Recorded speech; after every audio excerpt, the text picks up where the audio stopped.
Hi everyone. Today, we're tackling a crucial topic for any Proxmox user, managing VM dependencies and their startup order. It's vital to ensure your virtual machines come online smoothly and in the correct sequence, especially for complex applications or service stacks. Let's dive in and understand how to achieve this reliable behavior. Imagine you have a database server that needs to be fully operational before your web server can connect to it, or a domain controller that must be ready before any other servers join the network.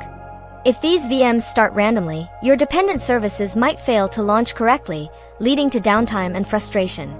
Proxmox provides excellent, built-in tools to manage this, primarily through its startup and shutdown order settings.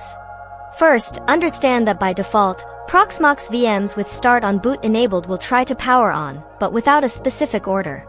This can cause significant issues when dependencies exist. To fix this, you'll need to configure each VM. Navigate to your VM's options in the Proxmox GUI. You will find a setting called Startup/Shutdown Order. This is where the magic happens. You assign a numerical value to each VM. VMs with higher numbers will attempt to start before VMs with lower numbers. So, your most critical infrastructure, like a domain controller or a core database server, might get a high order number like 99 foot, while an application server depending on it might get 50. This creates a clear hierarchy for the startup process.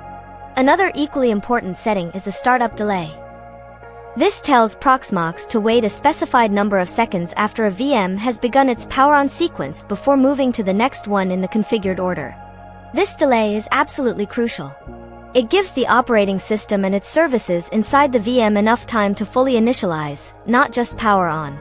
For instance, after your database server, order 99, starts, you might set a 60-second delay to ensure its database service is truly ready and listening for connections before your web server, order 50, even begins to power up. You can configure these settings easily through the Proxmox web interface for each VM.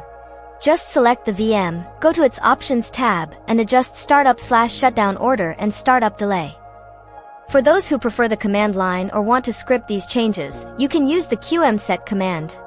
For example, qmset 101 startup order equals 90 updelay equals 60 would set VM 101 to order 90 with a 60-second delay.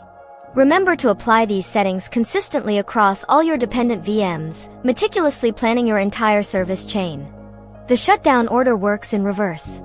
VMs with higher order numbers will be shut down first.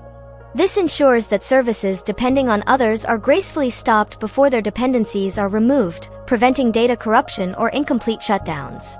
Always plan your shutdown sequence just as carefully as your startup, using the same order numbers to define priority.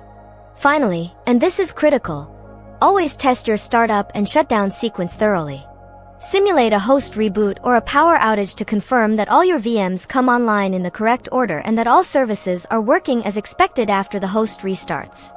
This proactive testing can save you a lot of headaches and downtime later. Getting this right ensures a robust, reliable, and predictable Proxmox environment. Thank you for watching this video. I hope this information helps you manage your Proxmox VMs more effectively and build more resilient infrastructure. If you found this useful, please consider subscribing to the channel for more tips, tutorials, and deep dives into Proxmox and other server technologies. We truly appreciate your support.